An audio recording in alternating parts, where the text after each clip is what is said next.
आप जो खाना खाते हैं, जो ईंधन अपनी गाड़ी में इस्तेमाल करते हैं, यहाँ तक कि हमारे अपने शरीर के अंदर भी एक तत्व है जो हर जगह है, वो है कार्बन। पर कभी सोचा है कि यही एलिमेंट इतना खास क्यों है? तो चलिए आज इसी की अनोखी कहानी को समझते हैं। क्या आप यकीन करेंगे कि हमारी पृथ्वी की जो पूरी ऊपरी परत है, जिसे हम क्रस्ट कहते हैं, उसमें सिर्फ 0.02% ही कार्बन है। ये बहुत ही कम है ना? हमारे चारों ओर कार्बन से बनी इतनी सारी चीजों को देखते हुए ये आंकड़ा सच में हैरान कर देता है। और फिर जरा इस नंबर को देखिए, 30 लाख से भी ज्यादा। ये उन ऑर्गेनिक कंपाउंड्स की संख्या है जिन्हें हम आज जानते हैं। तो यही एक पहेली जन्म लेती है, इतना कम एलिमेंट फिर भी इतने सारे कंपाउंड्स का आधार कैसे? ये आखिर मुमकिन कैसे है? तो चलिए इस कमाल की पहेली को सुलझाते हैं। हम एक एक करके इन बातों को समझेंगे। हम कार्बन के इसी विरोधाभास से शुरू करेंगे, फिर उसके बॉन्ड बनाने के राज को जानेंगे, उसकी 2 जबरदस्त सुपर पावर्स को समझेंगे, उसके अलग अलग रूपों को देखेंगे और आखिर में ये जानेंगे कि कैसे वो अनगिनत मॉलिक्यूल्स बना पाता है। तो सबसे पहले बात करते हैं इसी पैराडॉक्स की। प्रकृति में कार्बन की मात्रा इतनी कम है, फिर भी इसके कंपाउंड्स की संख्या इतनी ज्यादा क्यों है? आखिर क्या राज है इसके पीछे? अच्छा, तो इस पहेली का जवाब वो छिपा है कार्बन के जुड़ने के खास तरीके में। सारी कहानी आप कह सकते हैं यहीं से शुरू होती है। कार्बन का एटॉमिक नंबर है 6। इसका मतलब है इसके सबसे बाहरी घेरे में या कहीं शेल में 4 इलेक्ट्रॉन होते हैं। और बस यही 4 इलेक्ट्रॉन, यही हैं कार्बन की सारी शक्तियों का राज। यही इसकी कहानी के असली हीरो हैं। अब देखिए, कार्बन के सामने एक बड़ी मजेदार दुविधा है।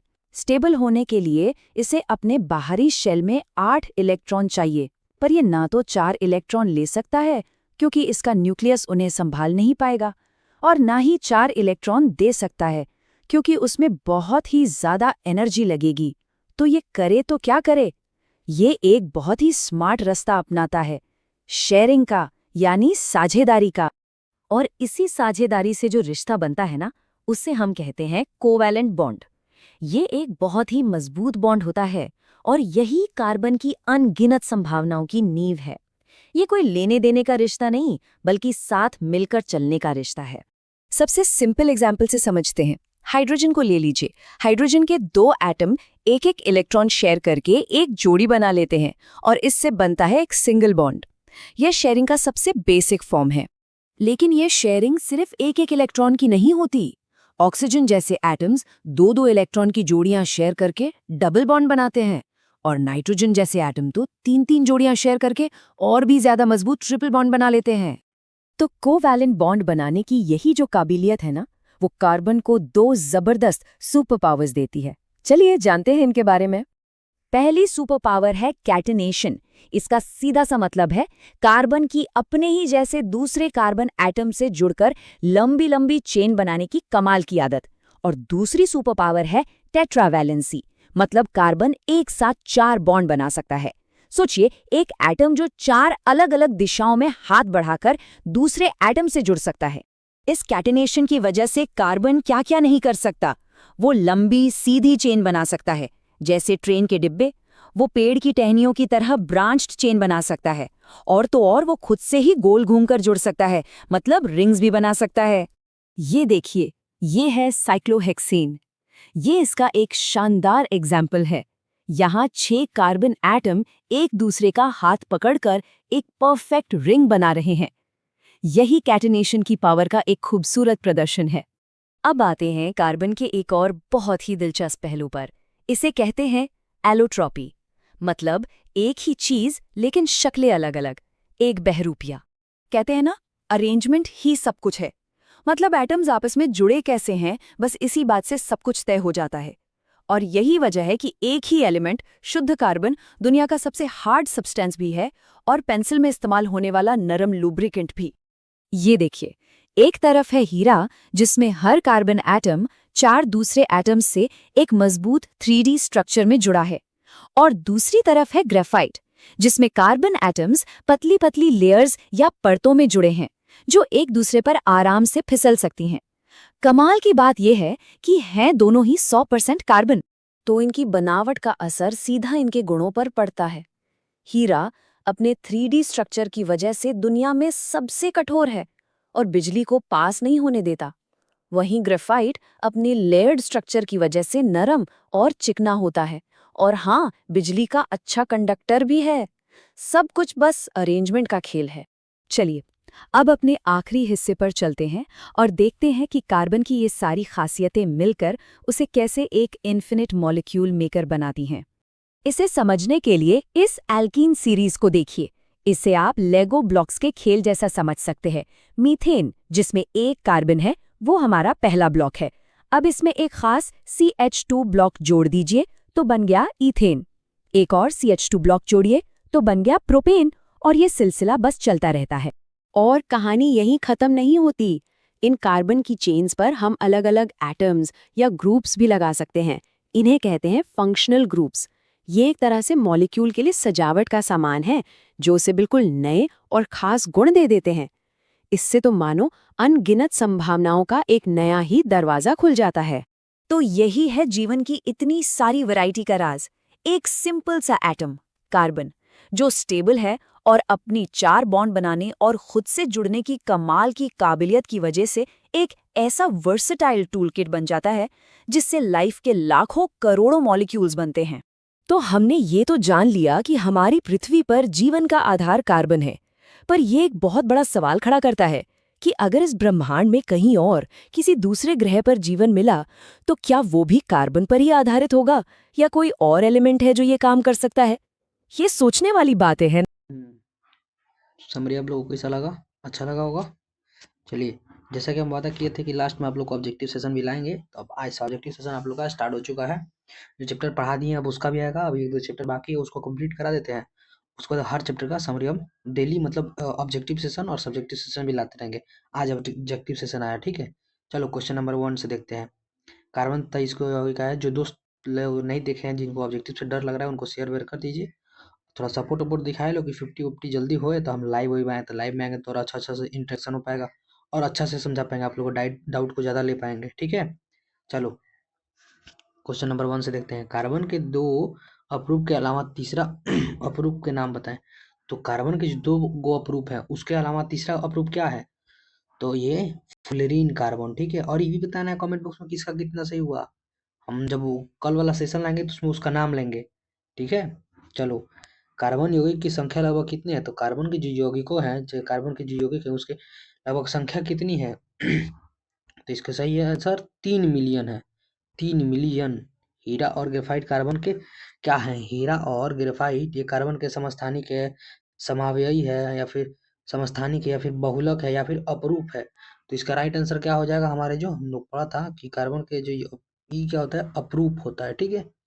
चलो, आप लोग जानते होंगे। रुको एक सेकंड। हाँ, निम्नलिखित में से कौन समावयवी है? तो इसमें समावयवी कौन सा है? तो CH5OH और CH3COCH3, ठीक है। ये वाला जो है ना, ये दोनों बोले तो ऑप्शन नंबर सी, तो ये वाला हमारा राइट आंसर हो जाएगा। चलो, निम्न में से कौन सहसंयोजी यौगिक है? इनमें से सहसंयोजी यौगिक कौन है? तो इसका जो सहसंयोजी यौगिक है CH4, मतलब जिसका अब रुको हम नहीं बताएंगे। CH4 को क्या बोलते हैं? कमेंट बॉक्स में बताओ तो, बता दिए। अब चलो हम बता दें। CH4 मीथेन होता है। मीथेन का क्या होता है? सहसंयोजिक यौगिक होता है, ठीक है। एक आणविक सूत्र परंतु विभिन्न संरचना वाले सूत्र के यौगिक कहलाते हैं। एक आणविक सूत्र लेकिन विभिन्न संरचना वाले सूत्र जो होते हैं, उनके यौगिक क्या कहलाते हैं? बहुलक, अपरूप, समावयवी, या फिर इनमें से कोई नहीं। तो इसका सही आंसर क्या हो जाएगा? तो इसका सही आंसर समावयवी हो जाएगा। समावयवी, समावयवी, ठीक है। अब आगे देखो, कार्बन क्या है? धातु है, अधातु है, उपधातु, या फिर इनमें से कोई नहीं। तो कार्बन एक क्या है? कार्बन कार्बन एक अधातु है, ठीक है।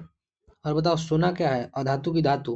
कमेंट बॉक्स में बताओ तो, ठीक है। निम्न में से कौन कार्बन के अपरूप हैं? तो कार्बन के अपरूप जब पूछ रहा है तो कौन सा है? हीरा, ग्रेफाइट, फुलेरिन, या फिर उपयुक्त सभी। तो इसका राइट आंसर क्या हो जाएगा? ये जो सभी है, ई भी है, हीरा भी है, ग्रेफाइट भी है, फुलेरिन भी है, तो ये सभी हो जाएगा, ठीक है। कार्बनिक यौगिक में तत्वों के बीच कौन सा बंधन होता है? कार्बनिक यौगिक में तत्वों के बीच सहसंयोजक बंधन, ठीक है, या फिर आयनिक बंधन, या फिर उप संयोजक बंधन, या फिर धात्विक बंधन। तो इसका राइट आंसर क्या हो जाएगा? सहसंयोजक बंधन हम लोग पढ़े हैं लोग, ठीक है, वही वाला हो जाएगा। चलो पेंसिल बनाने में कार्बन किस अपरूप का उपयोग किया जाता है? तो कार्बन है किस अपरूप का? तो पेंसिल बनाने के लिए कार्बन का जो ग्रेफाइट है उसका नींव आप देखे हो, जैसे केवल ग्रेफाइट का होता है, कोयला टाइप के सितारे में पट से टूट जाता है, तो वो ग्रेफाइट का होता है। ठीक है, चलो। ऑक्सीजन के दो परमाणुओं के बीच कितने आबंध पाए जाते हैं? तो ऑक्सीजन के जो दो परमाणु होते हैं उनके बीच द्वि आबंध या फिर दो आबंध पाए जाते हैं। ठीक है, चलो एक सेकंड। हाँ, ठीक है, चलो। मीथेन का गलनांक क्या है? मीथेन का गलनांक जब पूछेगा तो वो बताना 19 केल्विन। ठीक है, निम्न में से कौन किसका बहुलक है? रबर की निम्न में किसका बहुलक है? एथिलीन का, एसिटिलीन का, या फिर आइसोप्रोपिन का, या फिर प्रोपिन का? तो इसका राइट आंसर क्या हो जाएगा?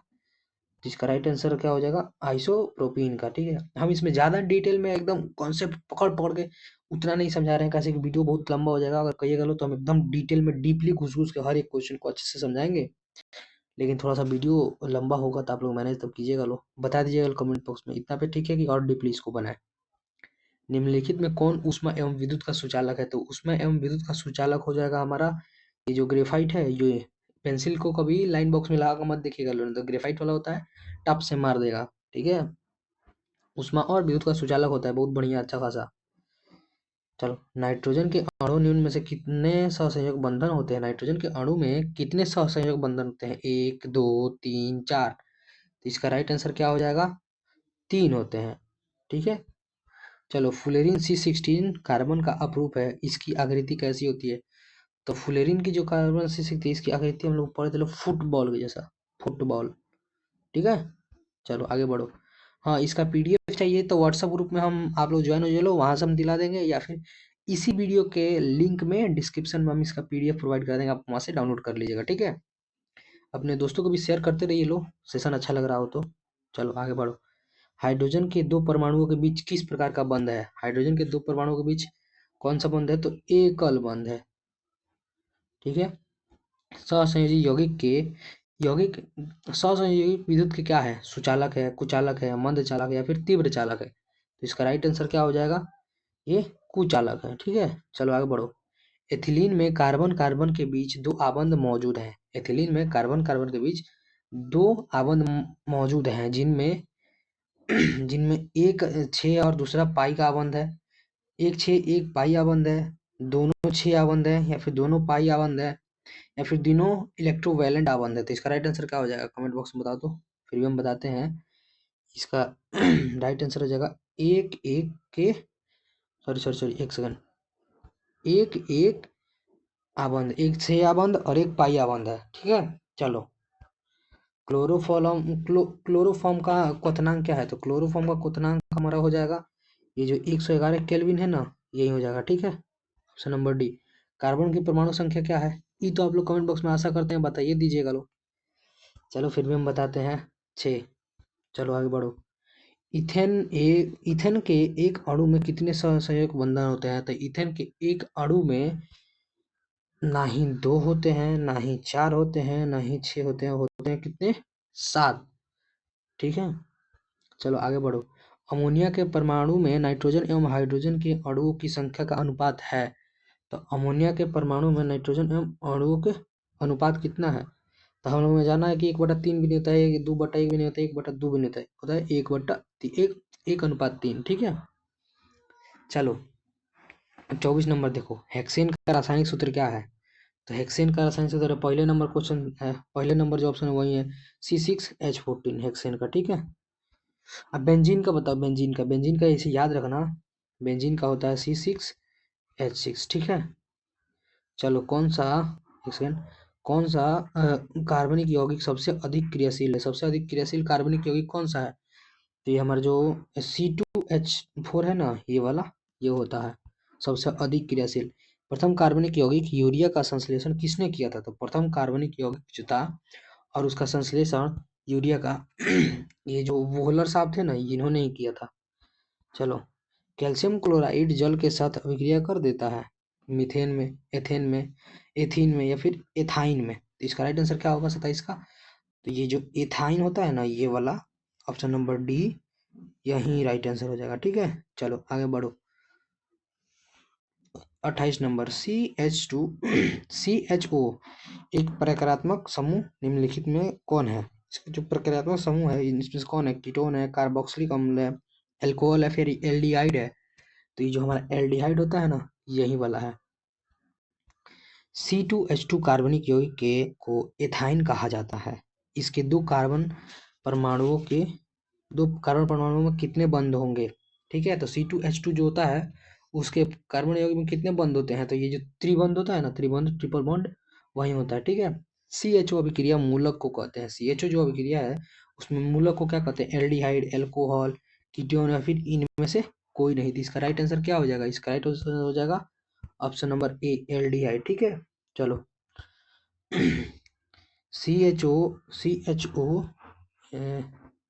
CHO अभिक्रिया मूलक को क्या कहते हैं? CHO जो अभिक्रियाशील मूलक होता है COOH, उसको क्या कहते हैं? कीटोन, एल्डिहाइड, अम्ल या फिर ईथर।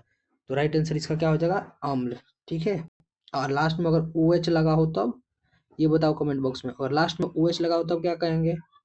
ठीक है, ग्लूकोज के एक अणु में ऑक्सीजन के कितने परमाणु होते हैं? तो ग्लूकोज के एक अणु में ऑक्सीजन के 6 परमाणु होते हैं। ठीक है, चलो।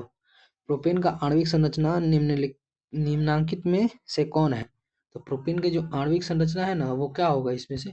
ये जो CH3H8 है, ये वाला है। ठीक है, चलो। एथीन के इलेक्ट्रॉन बिंदु संरचना क्या है? तो एथीन जो होता है ना, उसका इलेक्ट्रॉन बिंदु संरचना देखो, पहले ध्यान से देखो। ये जो ऑप्शन नंबर ए में दिखा रहा है ना आपको, इसे देखो कैसे बनाया है। पहले बनाया है 1 2 3 4। ठीक है, इसको किया है, फिर इसको एक सेकंड इसको किया है, और इसमें जो हाइड्रोजन था उसका एक था संरचना। ठीक है, हाइड्रोजन वाला में एक था। ठीक है, एक्स, फिर इसके हाइड्रोजन में एक एक्स था, फिर इसके हाइड्रोजन में एक एक्स था। इसको एक बनाया है, इसको एक बनाया है, और इसको भी एक बनाया है। लेकिन इसका जो एक्स था उसको मिला करके तब बनाया है, और बीच में कितना एक्स आया? 1 2 3 4, 4 एक्स आया है। तो इसका राइट आंसर क्या हो जाएगा? हमारा ऑप्शन नंबर ए आ रहा है। ठीक है, चलो। प्रोपेन के संरचना सूत्र क्या होता है? तो प्रोपेन का संरचना सूत्र होता है हमारा, ये जो बी नंबर दिख रहा है ना, सी, फिर सी, फिर सी। ठीक है, एक एच इस इधर लगाओ, एक एच इधर लगाओ, एक एच इधर लगाओ, एक एच इसके साथ, एक एच इसके साथ, एक एच इसके साथ, एक सेकंड, एक एच इसके साथ, और एक एच इसके साथ। ठीक है, तो ये वाला हमारा ऑप्शन नंबर बी में दिख रहा है ना, वही होगा। चलो, निम्न में से किसे हाइड्रोकार्बन के 3 आबंध है? निम्न में से किस हाइड्रोकार्बन के 3 आबंध है? तो निम्न में से हाइड्रोकार्बन के 3 आबंध जब पूछेगा ना, तो CH3H4। ठीक है, ये वाला होगा। चलो, 37 नंबर, हाइड्रोकार्बन कौन है? तो हाइड्रोकार्बन जब पूछ रहा है, तो हाइड्रोकार्बन हमारा जो ये होता है एक सेकंड, ये वाला C6H12O6। ठीक है, ये किसका है पहले बता दो। लास्ट में किसका ये सूत्र, फॉर्मूला सूत्र किसका है? C6H12O6। कमेंट बॉक्स में बताओ। कार्बन और हाइड्रोजन से बने यौगिक को क्या कहते हैं? कार्बन एवं हाइड्रोजन से बने यौगिक को एल्नॉल कहते हैं, कीटोन कहते हैं, हाइड्रोकार्बन कहते हैं, या फिर इनमें से कोई नहीं कहते हैं। तो इसका राइट आंसर में क्या हो जाएगा? जो हाइड्रोकार्बन है वही कहते हैं। ठीक है, चलो। दोहरे आबंध वाले इलेक्ट्रॉन को क्या कहते हैं? तो दोहरे आबंध वाले जो इलेक्ट्रॉन होते हैं ना, उनको एल्कीन, एल्काइन, एल्कोहल या फिर एल्केन कहते हैं। तो इसका राइट आंसर क्या हो जाएगा? एल्कीन कहते हैं। ठीक है, चलो। संतृप्त यौगिक में डैश होता है, द्विबंध होते हैं, त्रिबंध होते हैं, एकल बंध होते हैं, या फिर उपयुक्त सभी होता है। तो जो संतृप्त होता है ना, उसमें हमारा एकल बंध होता है, एकल बंध होता है। ठीक है, चलो आगे बढ़ो। निम्न में से कौन सा असंतृप्त हाइड्रोकार्बन है? तो असंतृप्त हाइड्रोकार्बन पूछेगा तो इसमें ज्यादातर यही वाला ऑप्शन C2H4 मार देना। ठीक है, कार्बोनिल ग्रुप प्रक्रियात्मक कौन है? कार्बोनिल जो ग्रुप होता है उसका प्रक्रियात्मक कौन होता है? तो इसका ये जो ये COOH होता है ना, ये वाला। और बताओ, अगर लास्ट में OH हो तो किसका होगा? अगर लास्ट में OH हो तो किसका होगा? इसका कमेंट बॉक्स में बताओ, ऊपर बताया है। कार्बनिक यौगिक जो एक दूसरे के ऐसे प्रतिबिंब की तरह हैं जो एक दूसरे पर नहीं बैठते, तो क्या कहलाते हैं? तो इसका मतलब बोल रहा है कार्बनिक यौगिक एक दूसरे के ऐसे प्रतिबिंब की तरह हैं जो एक दूसरे के ऊपर कभी नहीं बैठते, मतलब नहीं बैठते, तो उसको क्या कहते हैं? समावयवी कहते हैं, प्रकाशीय असमावयवी कहते हैं, या फिर ज्यामितीय समावयवी कहते हैं, या फिर क्रियाशील समावयवी कहते हैं। तो इसका राइट आंसर क्या होगा? प्रकाशीय समावयवी कहते हैं। ठीक है, चलो 4 नंबर, निम्न में से कौन सा गुण कार्बनिक यौगिक में प्रायः नहीं होते हैं? तो कार्बनिक यौगिक में प्रायः नहीं होने वाले गुण क्या हैं? जल में विलेयता, समावेयता, प्रदर्शन, निम्न द्रवणांक या फिर ज्वलनशीलता। तो इसका राइट आंसर क्या हो जाएगा? ये जो कार्बनिक जल में विलेयता है ना, कार्बनिक यौगिक के जल में विलेयता, ये वाला उनका गुण नहीं होता है। ठीक है, कार्बनिक यौगिक के रासायनिक गुण निम्न में से किस पर निर्भर करता है? तो कार्बनिक यौगिक के जो रासायनिक गुण होता है ना, वो क्रियाशील समूह पर भी निर्भर करता है, बंधनों की प्रकृति पर भी निर्भर करता है। ठीक है, चलो कार्बन परमाणुओं की कार्बन परमाणुओं की परस्पर जुड़कर बनी श्रृंखला बनने वाले प्रवृत्ति क्या कहलाते हैं? कार्बन परमाणुओं की परस्पर जुड़कर बड़ी श्रृंखला, जो बड़ी श्रृंखलाओं बनने वाली प्रवृत्ति को क्या कहते हैं? श्रृंखलन कहते हैं, श्रृंखलन समन्वयता कहते हैं, साबुनीकरण कहते हैं, या फिर संतृप्तता कहते हैं। तो इसका राइट आंसर क्या होगा? तो इसका राइट आंसर ये वाला जो श्रृंखलन होता है ना, यहाँ वो जब बोल रहा है श्रृंखला, मतलब श्रृंखला बन रही है, तो होगा कौन?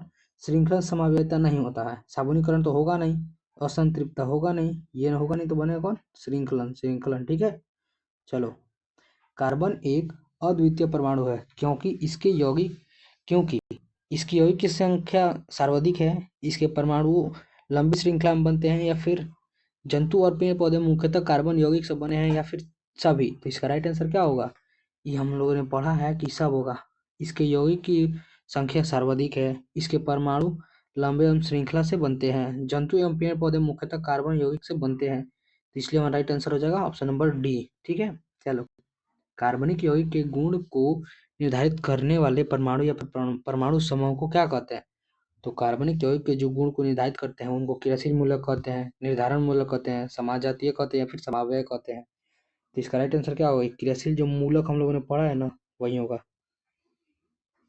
चलो 49 नंबर, कार्बनिक ज्यादा क्वेश्चन नहीं है, 10 क्वेश्चन और है, 60 वो क्वेश्चन है, और उतने ही में से आपका फर्स्ट आ जाएगा। ठीक है, कार्बनिक यौगिक की संख्या इतनी बड़ी क्यों है? तो कार्बनिक यौगिकों की संख्या इतनी बड़ी विद्युत संयोजक बंधन के कारण है, सहसंयोजक बंधन के कारण है। हाँ, यही वाला राइट आंसर होगा।